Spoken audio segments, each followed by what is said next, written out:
السلام عليكم ورحمة الله وبركاته. إن الحمد لله نحمده ونستعينه ونستغفره ونؤمن به ونتوكل عليه ونعوذ بالله من شرور أنفسنا ومن سيئات أعمالنا.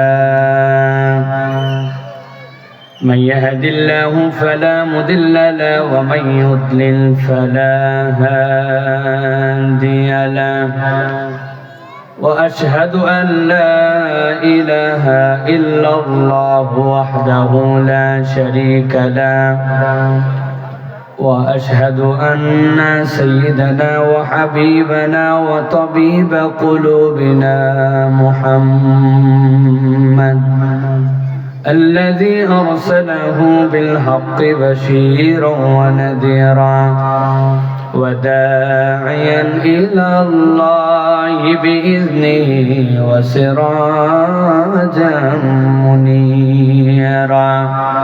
فقد قال الله سبحانه وتعالى في كلامه المجيد وفي فرقان الحميد.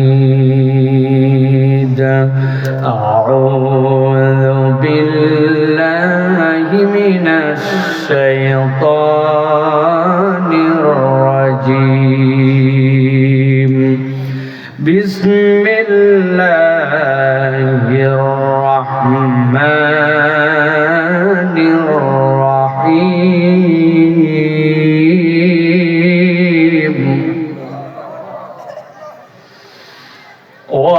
وكذلك أوحينا إليك روحا من أمرنا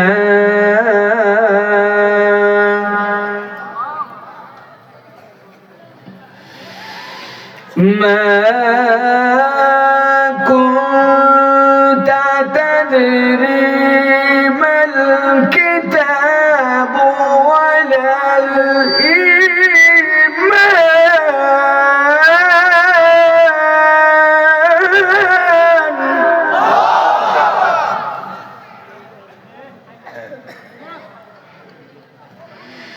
ولا الإيمان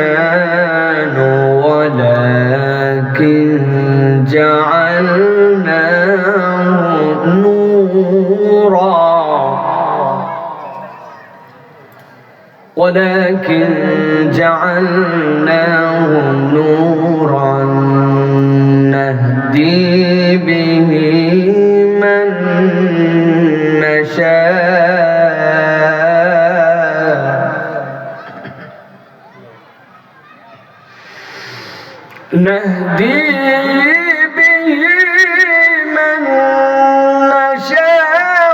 من عبادنا وإنك لتهدي إلى صراط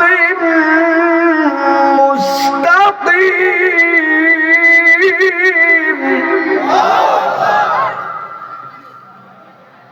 وإنك لتهدي إلى صراط مستقيم. وقال الله سبحانه وتعالى آمرا ومخبرا إن الله وملائكته يصلون على النبي يا أيها الذين آمنوا صلوا عليه وسلموا تسليما اللهم صل على محمد وعلى آل محمد كما صليت على إبراهيم وعلى آل إبراهيم إنك حميد مجيد اللهم بارك على محمد وعلى آل محمد كما باركت على إبراهيم وعلى آل إبراهيم إنك حميد مجيد الحمد لله আল্লাহ রাব্বুল আলামিনের কাছে শুকরগুজার হচ্ছি যে আল্লাহ রাব্বুল আমিন আমাদেরকে বাংলাদেশের উত্তরাঞ্চলের শেষ দিকের জেলা কুড়িগ্রামের নাগেশ্বরীর নাখারগঞ্জ বাজারের আজকের এই কেন্দ্রীয় কবরস্থানবাসীর রূহের মাগফিরাত কামনায় আজকের এই তাফসীরুল কোরআন মাহফিলে আমাদেরকে আসার বসার তৌফিক যোগ্যতা সুস্থতা মন মানসিকতা পরিবেশ পরিস্থিতি দান করলেন সে আল্লাহ রাব্বুল আলামিনের কাছে আমরা আল্লাহ রাব্বুল আলামিনের শেখানো বাক্যে কালিমাতুর শুকর আদায় করি সকলে আনন্দ চিত্তে বুলন্দ আওয়াজে আল্লাহ রাব্বুল আলামিনকে খুশি করার জন্য পড়ছি আলহামদুলিল্লাহ। দরুদ এবং সালাম বর্ষিত হোক মানবতার মহান মুক্তির দূত আকায়ে নামদার তাজদারে মদিনা আপনার আমার প্রিয় রাসূল জনাবে মুহাম্মদুর রাসূলুল্লাহ সাল্লাল্লাহু আলাইহি ওয়াসাল্লামের প্রতি আজকের এই মুবারক মাজলিসের সুযোগ্য সম্মানিত সভাপতি 1 নম্বর রামখানা ইউনিয়ন পরিষদের সুযোগ্য চেয়ারম্যান জনাব জালালউদ্দিন সাহেব, আজকের মাহফিলের সম্মানিত প্রধান অতিথি জনাব মোহাম্মদ হারিসুল বারী রনি, শারীরিক অসুস্থতায় আজকে তিনি আসতে পারেন নাই। কিছুক্ষণ পূর্বে কথা বলেছেন আমাদের আক্তার হোসেন সরকার, আপনাদের গ্রামের এই অঞ্চলের সন্তান, অত্যন্ত সাহসী এবং অত্যন্ত তথ্যবহুল কথা আপনাদের কাছে দীর্ঘ সময় শুনিয়েছেন। মঞ্চ উপবিষ্ট আছেন বিভিন্ন পর্যায়ের গণ্যমান্য ব্যক্তিবর্গ। আজকে মূলত দীর্ঘ একটা রাস্তা পার করে প্রায় 677 কিলোমিটার রাস্তা অতিক্রম করে আপনাদের এই নাগেশ্বরী কুড়িগ্রামে এসেছি আমি একজন মানুষের ভালোবাসায়।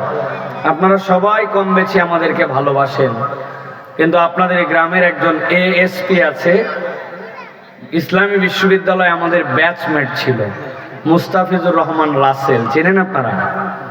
আপনাদের এই গ্রামের সন্তান। মূলত তার ঐকান্তিক ভালোবাসায় এবং তার আবদারের কাছে আমি পরাজিত হয়ে মূলত আজকে আপনাদের কাছে আসতে বাধ্য হয়েছি। কেননা এত লম্বা সফর করে তাল বেতাল একদিক আরেক দিক করে এইটা খুব কঠিন। আমি আসছি বরগুনা থেকে, বরগুনার শ্যামনগর, ওইদিকে সমুদ্রের পরে আর কোনো বাংলাদেশ নাই, আর এই দিকে ইন্ডিয়ার পরে আর বাংলাদেশ নাই, এই দুই প্রান্ত। আজকে আবার কথা শেষ করে আগামীকালকে আবার চট্টগ্রাম যাব, চট্টগ্রামে যে আবার পরশুদিন আবার দিনাজপুরে আসবো, তাইলে বুঝেন কেইসা উল্টা পাল্টা সব। তো এই যে আপনাদের কাছে এই ভালোবাসায় এসেছি কোরআনুল কারীমের থেকে কিছু কথা বলার জন্য। আল্লাহ রাব্বুল আমিন আপনাকে আমাকে এখানে এনে হাজির করেছেন। আমি আপনাদের কাছে জানতে চাই, আপনারা কি ভাই ভালো আছেন সবাই? কোরআনুল কারীম শোনার মতো এনার্জি আছে আপনাদের সবার? ফুল এনার্জি, ফুল আছে? কিন্তু আপনাদের কি মনে হয় এই কোরআন শোনার জন্য কি নাগেশ্বরী এবং লাখারগঞ্জ বাজারের আশপাশের সবাই চলে আসছে? সবাইকে আসতে পেরেছে? কেন সবাই আসতে পারলো না? কিসে তাদেরকে বাধা দিল? কি তাদের ব্যস্ততা? এমন কি এমার্জেন্সি তাদের কাজ আছে? এমার্জেন্সি কাজ অনেকের থাকতেই পারে, কিন্তু যে সকল ঠুনকো অজুহাত তাদের আছে, এই সকল অজুহাত এখানে যারা দীর্ঘ সময় বসে আছেন তারাও দিতে পারতেন। ভাই আমার একটু মোবাইল চালানো দরকার, ভাই ফেসবুকে অনেক দেশ বিদেশের খবর দরকার। উনি মনে করছে উনারই খালি একটা অ্যান্ড্রয়েড ফোন আছে, এখানকার লোকের বোধহয় অ্যান্ড্রয়েড ফোন নাই। উনি চিন্তা করছে উনি কেবল বুঝতেছে সব দেশ দুনিয়া, আর এখানকার লোকের আর কোনো কাম নাই, ওয়াজ শোনার জন্য এই জন্য আসছে। তাই প্রিয় ভাইরা, এই যে পার্থক্য হলো, এই পার্থক্যের একটা বেসিক কারণ আছে। বেসিক কারণটা আমি যদি উত্তরবঙ্গের ভাষায় বলি তাহলে আপনারা বুঝবেন। আমাদের মা বোনেরা যখন চুলা ধরায়, মাটির চুলা আছে না ভাই? আপনাদের 2 চুলা 3 চুলা আছে বাড়িতে? আমি কিন্তু উত্তরবঙ্গের মানুষ। ঢাকায় থাকলে কি হবে, আমার নামের শেষে কেউ যদি খালি লেখে আব্দুল্লাহ মোহাম্মদ সাইফুল্লাহ, আমার মেজাজ গরম হয়ে যায়। কিসের আব্দুল্লাহ মোহাম্মদ সাইফুল্লাহ? ঢাকা। আমার বাড়ি তো নওগাঁ, আমার জন্ম ওই জায়গায়, থাকি ঢাকা, সে ভিন্ন কথা। আপনাদের 2 চুলা 3 চুলা আমার দাদা বাড়িতেও আমি দেখছি। আপনাদের আছে ভাই? আমি দেখেছি আমাদের বাড়িতে চুলা ধরানোর সময় মেসের কাঠির খরচ যেন কম হয়, এই জন্য আগে একটুখানি মেসের কাঠিটা ঠোকায়া পাশে থাকে একটা কুপি বাতি, ল্যাম্পো আগে জ্বলায়। আপনাদের এই কুড়িগ্রামের নাগেশ্বরীতে এই বাতিরে কি বলে? ল্যাম্পো বলেন তো নাকি? আমাদের সাথে মিল আছে, ঠিক না ভাই? এখন একজন ল্যাম্পো ধরাইছে, চেয়ারম্যান সাহেব খেয়াল করেন কিন্তু, ল্যাম্পো ধরাইছে, ল্যাম্পো ধরানোর পরে দেখে উপরের যে পোলটা দিয়ে খালি উপর দিকে লাল লাল আগুন বের হয় আর কালো ধোঁয়া ছাড়ে। খানিকক্ষণ পরে দেখে ল্যাম্পো আবার দপ দপ দপ দপ দপ দপ করে। কুড়িগ্রামের মুসলমান বুঝে থাকলে বলেন, যেই ল্যাম্পো লাল আগুন মারে, মাঝে মাঝে দপ দপ দপ দপ করে, কি বোঝা যায়? খানিকক্ষণ ঝাঁকায় ঝুঁকায় দেখছে, হ্যাঁ যা ভাবছিলাম তাই, আসলে ল্যাম্পুতে কি নাই? ভুল বলেছেন। বলেন কেরোসিন নাই। কি নাই? আরো সহজ ভাষায় বললে বলবেন মাল নাই। ল্যাম্পুতে কি নাই? মানে যেই মাল দিয়ে ওইটা জ্বলে ওই মাল নাই, ঠিক কিনা? এখন যদি না বুঝে বলে পোলটা টান দে, আরেকটু টানে দেয়, যদি বেশি টানে তো পুরো পোলটাই পড়ে যাবে, কিন্তু ওই বাতি জ্বলবে না, ঠিক কিনা? আমার কথা নয়, আল্লাহ রাব্বুল আলামিনের কথা। আল্লাহ বলছেন, ওয়াইদা তুলিয়াত আলাইহিম আয়াতুহু যাদাতহুম ঈমানা ওয়া আলা রাব্বিহিম ইয়াতাওয়াক্কালুন। যাদের অন্তরে আল্লাহর ঈমানের নূর আছে, কোরআনের মহব্বত আছে, শত ব্যস্ততাকে উপেক্ষা করে তারা যখন কোরআনের ময়দানে আসে, আল্লাহ তাদের ঈমানকে বাড়ায় দেন। এমন বাড়ান ওই মানুষ আল্লাহ ছাড়া দুনিয়ার কারো উপরে ভরসা করে না। অতএব মাহফিলে আসতে পারে তারা ঈমানের নূরওয়ালা ছাড়া, ঠিক কিনা? তুমি ব্যস্ততা দেখাও, পাপড়ের দোকানে তুমি পাপড় খাও, আমি দেখছি না। তুমি বাপ দাদার জন্মে জিলাপি দেখো নাই, ঠিক না? বাড়ির থেকে বলে আসছে, আম্মা ওয়াজে যাচ্ছি, বলছে বাবা যা, ভালো কাজে যাচ্ছিস যা। 5 বন্ধু মিলে বিড়ি ফুগাচ্ছে। ওই যে সাইডে বট গাছ, কোনার দিকে একটুখানি সিপা রাস্তা আছে, জায়গায় আলো নাই, 5 জন মিলে বিড়ি খায়। ওরে ধরছে, কি ব্যাপার? তোমার বিড়ি চেক করতে চাই না, পকেট চেক করতে চাই। পকেটে হাত দিয়ে দেখি চকলেট। কিরে তোর পকেটে চকলেট কেন? ঠাইসে ধরার পরে বলতেছে, হুজুর আসলে বিড়ি খাওয়ার তো অভ্যাস নাই, কিন্তু বিড়ি খাওয়ার পরে বাড়িতে গেলে যদি ধরা পড়ে যায়, এই জন্য যাওয়ার সময় মুখে চকলেট দিয়ে যাব। এরকম আছে কিনা? মাহফিল উপলক্ষে সিগারেট খাওয়ার অভিষেক, আজকে তার শুভ দিন, আছে কিনা এরকম? প্রিয় ভাইয়েরা, আমি আপনাদের কাছে বলতে চাই, এত রাত্রে আমি কথা বলি না। আমি 9টা 9:30টার মধ্যে উঠি, কিন্তু আজকে যেহেতু রাত্রে এখানে থেকে যাব, এই জন্য আপনাদের কাছে যা দাবি করেছেন আমি তাই সময় নিয়ে এখানে এসেছি। এখনো যদি আপনি বাইরে ঘোরাফেরা করেন, তাহলে আপনার থেকে কপাল পোড়া আল্লাহর জমিনে নাগেশ্বরী অঞ্চলের একটাও নাই, ডাইরেক্ট কথা বলে দিলাম। বাকি কথা হচ্ছে, ভাই কোরআন শুনতে আসা আপনার জন্য ফরজ না, ওয়াজিব না, আপনার জন্য এটা নফল। আপনি কোরআন চাইলে শুনতে পারেন, না চাইলে বাড়ি চলে যেতে পারেন, কিন্তু কোরআনের নাম দিয়ে বের হয়ে এসে আপনি ঢুড্ডামি করবেন, আড্ডামি করবেন, আল্লাহর কাছে আপনাকে হিসাব বরাবর করা লাগবে। মনে রাখেন এইটা। আল্লাহ আমাদেরকে বোঝার তৌফিক দান করুন, আল্লাহুম্মা আমিন। বুঝে থাকলে বলেন, কোরআনুল কারীম শুনলে আমাদের জন্য লাভ আছে না নাই? বুঝে কথা বলতে হবে, আছে না নাই? এই যে লাভ আছে বললেন, এই লাভ আছে, এটা কম না বেশি? যেটা বেশি বলছেন এটা বুঝে না বুঝে? বুঝে। আমাদের অধিকাংশ লোক এইগুলো এখন বুঝে না। ওয়াজ শুনতে আসে, চিন্তা করে দেওয়ার রাখ, হুজুরকে তো পকেটের মধ্যে রাখছি। একজন বলছে আমাকে, হুজুর আপনি তো আমার পকেটে। আমি চিন্তা করলাম, কি সাংঘাতিক কথাবার্তা, মানুষের একটা মান সম্মান আছে, তো পকেটে কেমনি? কি বলতে, হুজুর আপনার ওয়াজ আছে ইউটিউবে, ইউটিউব আছে আমার মোবাইলে, মোবাইল আমার পেছনের পকেটে, তো আপনি আমার পকেটে। এইরকম বহুত ছেলে পেলে আমাদের আছে, আমাদেরকে পকেটে ভরে ফেলছে, কিন্তু তাকে যদি আপনি জিজ্ঞাসা করেন দ্বীন ইসলামের বেসিক কথা, উত্তর দিতে পারবে না। আপনি ঠেসে ধরবেন গোসলের ফরজ কয়টা বল, দেখবেন অনেক টালটি বাল্টি করে হয়তো বলছে 3টা, কিন্তু খানিকক্ষণ পরে ধরছে নাই 3টা যে বললি বল কি কি, ওই চিন্তা করছে যে প্যান্ট লাগাইছি, যে হাতে মোবাইল, যে চুল 3 তালা কাট, যে রকম ভাব চক্কর, এখন যদি উত্তর একটা না দেয় ইজ্জত তো থাকে না। বলছে জানা আছে, বলে কি জানা আছে বল, বলতেছে গোসলের পরে 3টা, একটা হচ্ছে বদনা, লুঙ্গি, গামছা। আপনারা যারা হাসলেন, আমি আপনাদের অনেকের কাছেই জিজ্ঞাসা করতে চাই, বলেন তো ভাই, নামাজের ভিতরের ফরজ কয়টা, বাহিরের ফরজ কয়টা, ওযুর সুন্নত কয়টা, গোসলের সুন্নত কয়টা, সানার অর্থ কি, দোয়াই কুনুতের অর্থ কি, দোয়াই মাসুরাটা আপনি জানেন কিনা? 70 বছর হয়ে গেছে ভাব মারে পণ্ডিতি মারে ঘোরায়, অথচ সানার অর্থ বলতে পারে না। এরকম মুসলমান এলাকায় নাই, বুঝে বলেন আছে কিনা? তাহলে কোরআনুল কারীম শুনলে যে লাভ আছে, এটা যে খালি বলে দিলাম হুজুরের তালে তালে হো, এইটা কিন্তু আমরা অনেকেই ঠিকঠাক মতো জানি না, ঠিক কিনা? কোরআনুল কারীমের এই হালাকায় যারা এসে বসলেন, কষ্ট করে মাটির বিছানা গ্রহণ করলেন, আজকে রাত গভীর হয়ে গেছে, আপনারা ঠান্ডাকে উপেক্ষা করে থাকলেন, আল্লাহ বলছে নবী জানায় দেন, কোনো লাভ যদি না হয়, এই কোরআনুল কারীম একটা মানুষকে মৌলিক 4টা উপকার দিবে। কয়টা? আল্লাহ রাব্বুল আলামিন বলছেন নবী আপনি জানায় রাখেন, ইয়া আইয়ুহান নাস ক্বাদ জাআতকুম মাউইযাতুম মির রাব্বিকুম ওয়া শিফাউল লিমা ফিস সুদুরি ওয়া হুদাও ওয়া রাহমাতুল লিল মুমিনিন।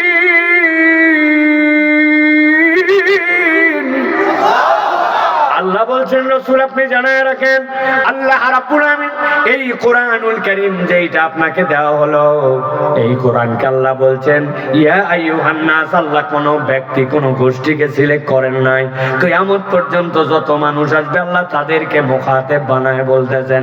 নবী বলেন এই কোরআন তাদের জন্য কি? 1 নম্বর, ক্বাদ জাআতকুম মাউইযাতুম মির রাব্বিকুম, আল্লাহর পক্ষ থেকে এই কোরআন তোমাদের জন্য মাউইযা, এই কোরআন তোমাদের জন্য উপদেশ। এই কোরআনুল কারীম কিয়ামত পর্যন্ত অনাগত মানুষের জন্য আল্লাহর পক্ষ থেকে প্রেসক্রিপশনের মতো তোমাদের জন্য উপকারী। ভালো করে খেয়াল করেন, গভীর মনোযোগে বোঝার চেষ্টা করেন। জীবনে যারা কখনো একটা ভালো ডাক্তার দেখাইছেন, ডাক্তার দেখানোর পরে ডাক্তার আপনাকে একটা প্রেসক্রিপশন করে ওষুধ দিয়েছে, ঠিক কিনা? কিন্তু প্রেসক্রিপশনটা কখনো আমরা মূল্যায়ন করি নাই, প্রেসক্রিপশনটা কেমন কি আমরা কখনো বুঝে দেখার চেষ্টা করি নাই। আমি আপনাদেরকে একটু বুঝাই, ভালো করে খেয়াল করেন। কোন একটা ডাক্তার, মনে করেন এইটা আপনাকে একটা প্রেসক্রিপশন, আপনি ডাক্তারের কাছে গিয়েছেন, যাওয়ার পরে দেখবেন প্রেসক্রিপশনের 3টা পার্ট থাকে। 1 নম্বরে প্রেসক্রিপশনের উপরের দিকটা ভাঁজ দেওয়া অথবা দাগ দেওয়া থাকে, একটা দাগ অথবা ভাঁজ দিয়ে আপনার জন্য ওইখানে ডাক্তারের নাম, ওই জায়গাতে ডাক্তারের ডেজিগনেশন, আর আপনার নাম, আপনার বয়স, আপনার জন্য ওই জায়গাতে ওয়েট বা আপনার ওজন কত এটা লেখার অপশন থাকে। আর ডান পাশে একটুখানি একটা মুড়ানো থাকে এরকম করে, এই যে মুড়িয়ে দেওয়া আছে এই জায়গাটা ডাক্তারের জন্য নির্ধারিত। আপনি যেই না ডাক্তারের কাছে গিয়েছেন, যাওয়ার পরে ধরেন আপনার পেটের সমস্যায় গেছেন, আপনাকে ডাক্তার জিজ্ঞাসা করছে দিনে কয়বার বাথরুম হয়, পেট কি ব্যথা করে নাকি, কোন খাবার তোমার সহ্য হয়, কোন খাবার সহ্য হয় না, পেটের মধ্যে অশান্তিটা কোন জায়গায়, ব্যথা কি এই জায়গায় দিলে তাপ দিলে লাগে কিনা। ডাক্তার জিজ্ঞাসা করে স্যার কি জানো, ছোট্ট ছোট্ট করে বাম পাশে এখানে লিখে রেখেছে, আপনি জানেন না কিন্তু ডাক্তার সেইগুলো এখানে লিখে রেখেছে।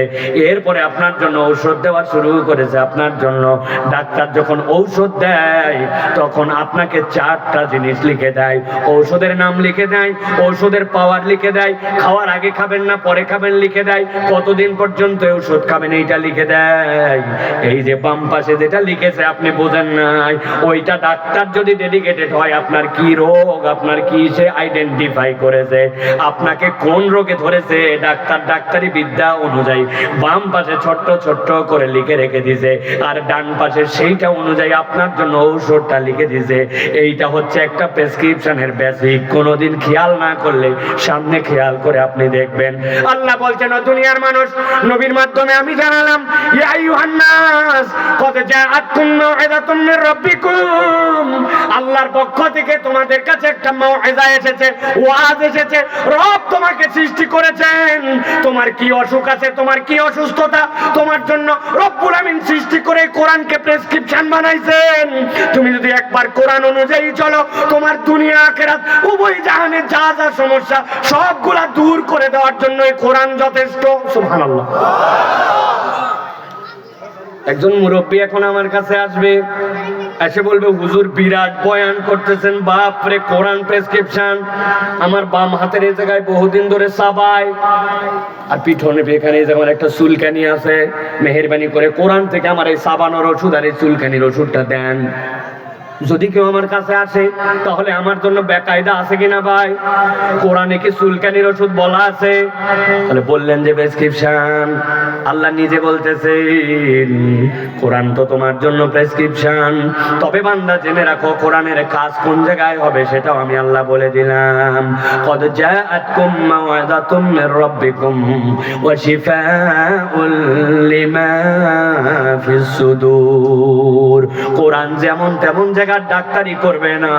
দুনিয়ার সব ডাক্তারের আয়ত্ত যেখানে শেষ, কোরআনের ডাক্তারি ওইখান থেকে শুরু।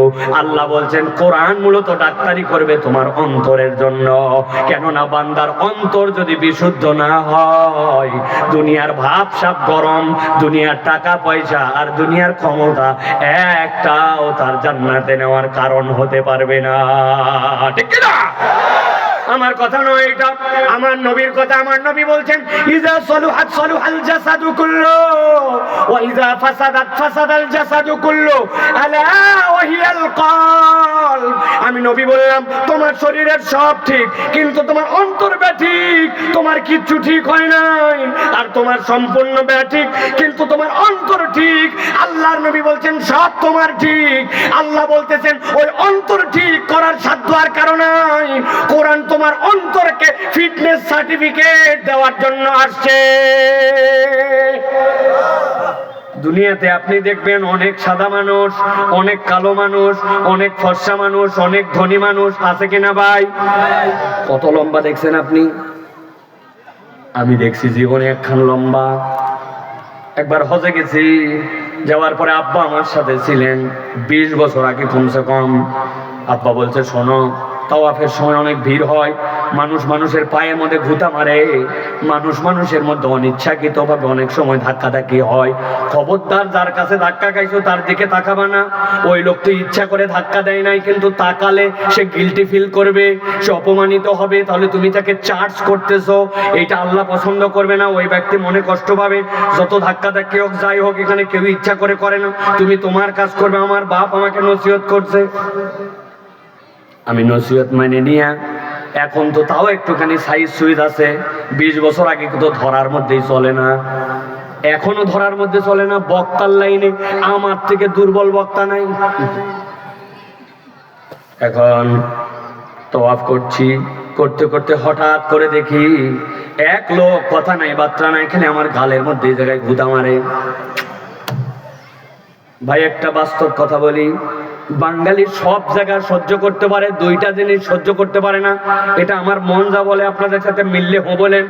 1 নম্বর হচ্ছে তুই সব জায়গায় মার, কিন্তু আমার গালে মারলি কেন? আর 2 নম্বর কথা, তুই সব জায়গা ধর, গেডি ধরলি কেন? ঘাড় ধরলে ইজ্জতে লাগে, ঠিক কিনা?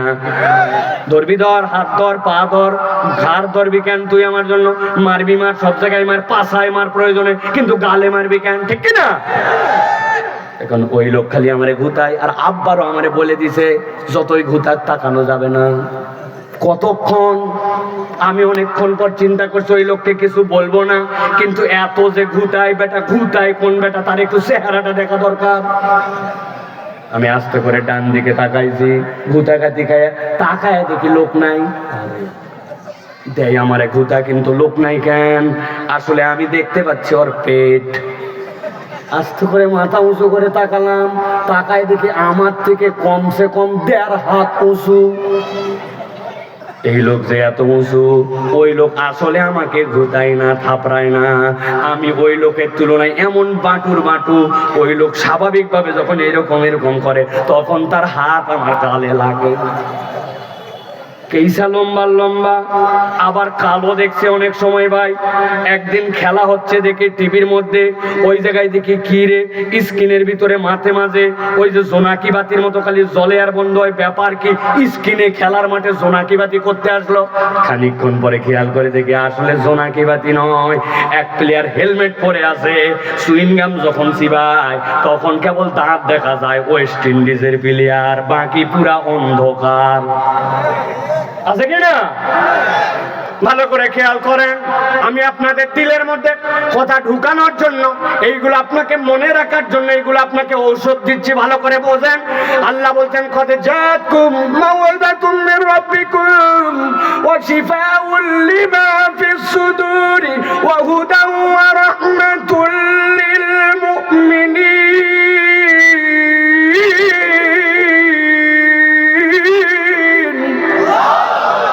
দুনিয়ার মানুষ, আমি তোমার জন্যই কোরআনকে মাওয়াজা করলাম, তবে যেমন তেমন জিনিসের জন্য নয়। আমি আল্লাহ এটাকে মাওয়াজা বানালাম তোমার অন্তরকে ঠিক করার জন্য। কেননা আপনার অন্তর যদি ফিটনেস সার্টিফিকেট না পায়, আল্লাহর কসম আপনার দুনিয়ার পাওয়ার দিয়ে জান্নাতে যাওয়া যাবে না।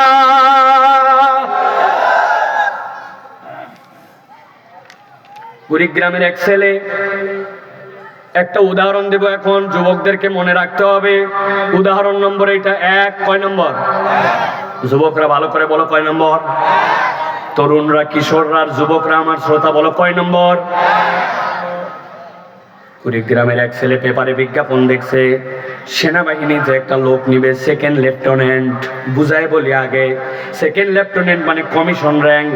আপনি যদি সেনাবাহিনীতে সৈনিক হিসাবে ঢোকেন, যত প্রমোশন হোক আপনার সারা জীবনে, যত র্যাঙ্ক বাড়ুক, আপনার সর্বোচ্চ র্যাঙ্কের নাম হচ্ছে ওয়ারেন্ট অফিসার। এর উপর আপনার কোনো র্যাঙ্ক নাই।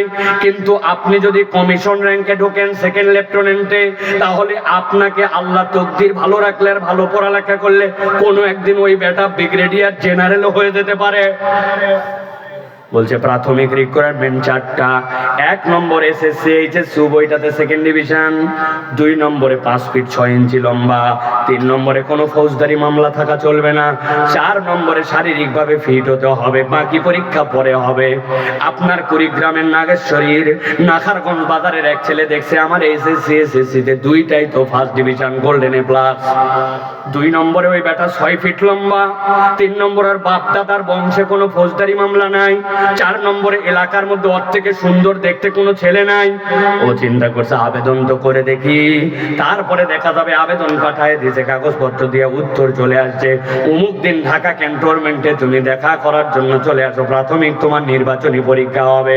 ওই ছেলে এলাকার থেকে দোয়া নিয়ে, থানার থেকে ক্লিয়ারেন্স পত্র নিয়ে, কাগজপত্র নিয়ে ঢাকায় চলে গেছে।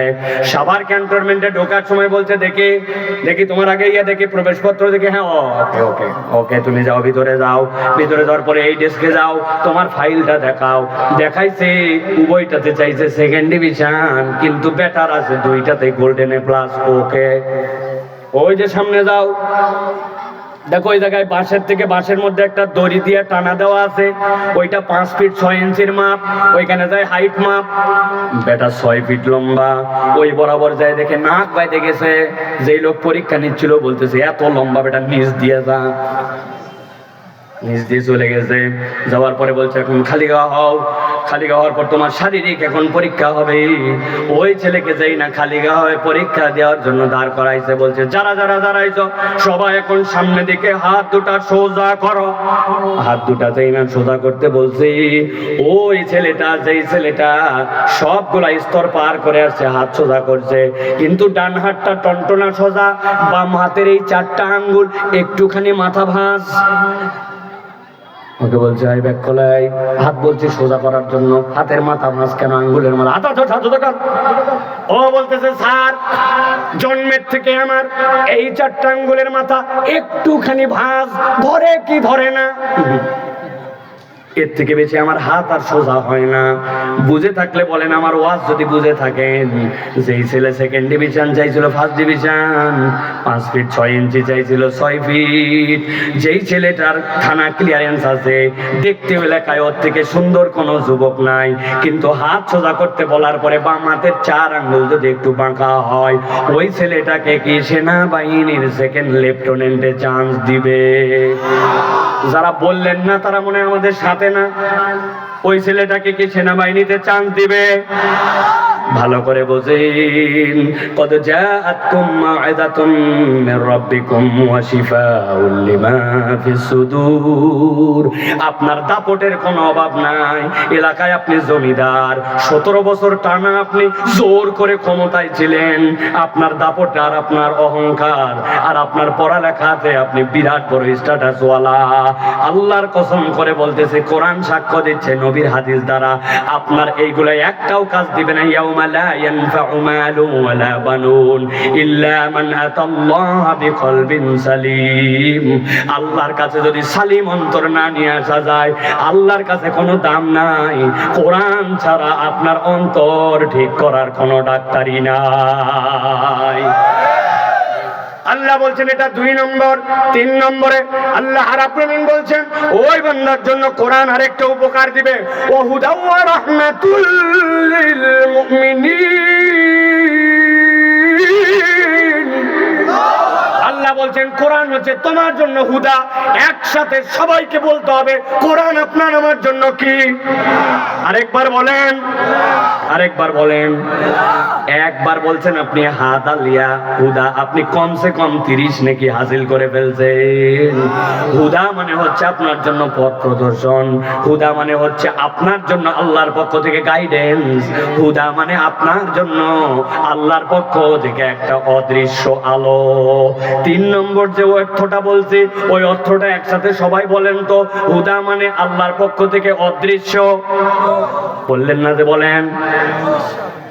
কোরআন হচ্ছে আমাদের জন্য অদৃশ্য আলো। উদাহরণ আরেকটা দেই, তাহলে আপনার দিলের মধ্যে এটা ঢুকে যাবে। এই নাগেশ্বরী এই অঞ্চলে বিদ্যুৎ আসছে কতদিন আগে? 20 বছর, 20-25 বছর আগে যখন প্রথম বিদ্যুৎ আসে, এখনকার যুবকরা বুঝবে না। ওই বিদ্যুৎ যখন প্রথম আসে, এখনকার মতো এরকম মেন সুইচের সিস্টেম ছিল না, তখন ছিল কাট আউট। চাচা কথা বলেন না? কাট আউট কোন জায়গায় থাকতো? বাড়ির একবারে কোণার মধ্যে রাখা থাকতো, যেই জায়গায় কেউ ধরতে পারবে না, ঠিক না? হঠাৎ করে একদিন বাড়িতে ঢুকে দেখেন পাশের বাড়িতে কারেন্ট আছে, মসজিদে আছে, সব জায়গায় আছে, আমার বাড়ির কারেন্ট নাই। ঘটনা কি? বুঝে ফেলছেন, মনে হয় কাট আউট পড়ে গেছে, ঠিক না? সাথে সাথে চেক করতে গেছে, যে টান দিয়ে নামাইছে, নামায় দেখে যা ভাবছিলাম তাই, ভিতরের তার এ মাথা থেকে ও মাথা নাই। সাথে সাথে ডয়ের থেকে তার বাইর করছে, বাইর করে তার দিয়ে সিলছে, সিলে পেঁচাইছে, পেঁচাই এ মাথার থেকে ও মাথা, আবার কাট আউট লাগাইছে। যুবকরা এটা দেখো নাই, কিন্তু আমার মুরব্বীরা জানে এটা। কাট আউট লাগানোর পরে এখন ঘরের কোনায় ওই জায়গায় কাট আউটের পয়েন্ট, ওখানে লাগাতে যেতে হবে। এখন বুঝে থাকলে বলেন তো, কাট আউট লাগাতে যায় যদি আঙ্গুলটা ভিতরে ঢুকে যায়, খবর আসে না? না আসে মানে, যে আসতে বললেন আসে মানে কি? শেষ। ছেলেরে ডাক দিয়েছে, দিঘায় আয়, পিছিয়ে দিঘায় আসছে, বলছে শোন, এই যে টর্চ, আমি এখন কাট আউট লাগাতে যাব, তুই নিচের থেকে টর্চ ধরে রাখবি, কিন্তু একদম ফোকাস ঠিক রাখবি, কেননা কাট আউট লাগাতে যায় যদি নখ ঢুকে যায় তাহলে কিন্তু বিপদ। বেটাকে ডাক দিছে, বেটা সুন্দর করে টর্চ ধরে আছে। মশার একটা ধর্ম আছে, সন্ধ্যার পরে আলো যেদিক মশা সেদিক। ওই ছেলে ধরছে টর্চ, বাপ গেছে কাট আউট লাগানোর জন্য, হঠাৎ করে একটা মশা সাথে সাথে গান গাতে গাতে পু করে আইছে, ওই হাতের মধ্যে ওই ছেলেরা সে কাপ করে বসাইছে। চিন্তা করছে, অন্যদিন তো বেটা তুই যখন কামড় দিস তখন অ্যাটেনশন থাকে না, চোখের সামনে রক্তকাপি হতে পারে না। বাম হাত উঁচু করে ঢাই করে নিয়ে একবারই মারছে। মারতে মারতে মশা তো গেছে মরে, কিন্তু টর্চ গেছে নইরে। আব্বা আছে কাটা উঠে, বুঝছেন তো? বাপ চিল্লায় উঠছে, ব্যাগ খোলাই, তোরে বলছি সোজা করে ধরার জন্য, আর তুই কি করিস? বলে আব্বা মশা। বলে ব্যাক কলমশা মারতে যাই তো তুই তোর বাপরে মারে ফেলাইছিলি, কথা ঠিক কিনা? ভালো করে বোঝেন, এইটা হচ্ছে আপনার জন্য একটা আলো, যে আলোটা পরনির্ভর, অন্য কাউকে ধরতে হয়। কিন্তু এমন আলো আপনি আবার দেখেছেন কিনা? আপনি কানের ডাক্তারের কাছে গেছেন, অপারেশন থিয়েটারের মধ্যে গেছেন, ডাক্তারের কাছে গেছেন, কপালের মধ্যে বেল্ট দিয়ে লাগানো, এই জায়গায় একটা টর্চ দেওয়া, টর্চটা একবার যদি জ্বলায় দেয় দুনিয়ার কাউকে ধরা লাগে না। ডাক্তারের চোখ যেখানে যায় ওই টর্চের ফোকাসটা অটোমেটিক সেখানে যায়, দেখছেন কিনা? আল্লাহ বলছেন ভালো করে বোঝো, এই কোরআন হচ্ছে তোমার জন্য হুদা। রব্বুল আলামিন এইটা বান্দাদের জন্য এমন হিদায়াতের আলো বানালেন, আপনি নাগেশ্বরী থেকে ঢাকার দিকে যদি রওনা হন, রংপুরের দিকে যদি যান, তাহলে দেখবেন রাস্তার কোনায় কোনায় মাঝে মাঝে 3 কোনা সাইনবোর্ড লাগানো আছে। ওই সাইনবোর্ডের মধ্যে আপনার মোটরসাইকেলের হেডলাইট যদি পড়ে, সাথে সাথে জল করে ওঠে সামনে স্পিড ব্রেকার, সামনে তোমার জন্য স্কুল, সামনে মসজিদ, সামনে বাজার, ওই রকম সাইনবোর্ড দেওয়া আছে। দিনের বেলা কোনো আলো দেখা যায় না, কিন্তু যেই না রাত্রে ফোকাস পরে সাথে সাথে জ্বলে ওঠে, এরকম সাইনবোর্ড দেখেছেন কিনা? বুঝে থাকলে বলেন, ওর ভিতরে কি আলো ঢুকানো থাকে? না না, ওইটা রিফ্লেক্টর, একটা স্টিকার, ওর উপরে আলো পড়লে প্রয়োজন হলে ওইটা জ্বলে ওঠে। আল্লাহ বলছেন যে এই মানুষ কোরআনকে আল্লাহর পক্ষ থেকে মাওয়াইজা হিসাবে নিবে, এই কোরআন দ্বারা অন্তর পরিবর্তন করবে, ওই ব্যক্তির জন্য এই কোরআন হবে হুদা। যখন ওই বান্দার যে ধরনের হেদায়েতের প্রয়োজন